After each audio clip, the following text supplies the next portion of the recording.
আমাকে এখান থেকে বের হতে দেওয়া হয় না, তালাবদ্ধ করে রাখা হইতেছে রুম, যে আমি লিখিত দিয়েও আমি বের হতে পারি না। ডক্টর ইউনূস স্যার আমাদেরকে যে আশ্বাসগুলো দিয়েছিল, সেই আশ্বাসগুলো কতটুকু বাস্তবায়ন হয়েছে সেগুলো নিয়ে আমরা পরবর্তীতে তাদের সাথে বসতে চাইছি, তারা আমাদের সাথে বসতে অনীহা দেখায়। এখান থেকে হসপিটালে তালাবদ্ধ করে রাখতেছে আমাদেরকে, যার কোনো রিলিজ দিচ্ছে। এখন আমরা বাইরে যাব, কথা বলবো সব সময়। আর যদি আপনাদের পসিবল হয়, আপনারা গণমাধ্যম কর্মী, আপনারা এটা ছড়াই দেন যে সরকার এখন পর্যন্ত এদের পিছনে কোনো ধরনের অনুদান দেয়নি, 1 পয়সাও দেয়নি।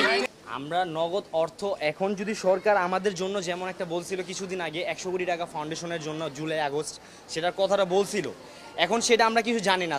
আমাদের আশ্বাস দিয়েছে ডক্টর ইউনূস স্যার, যে বলছে আমরা সবাই মানে যারা যারা ডক্টর স্যারের সাথে দেখা করতে গেছিলো সবাইকে আশ্বাস দিয়েছে যে আপনার মনে করেন সবাই চাকরি পাবে, কেউ ভাতা পাবে, কেউ 1 লাখ টাকা করে পাবে, যারা আহত হয়েছে তারা 1 লাখ টাকা করে পাবে, এমনকি নিহত যারা হয়েছে তারা 5 লাখ টাকা করে পাবে।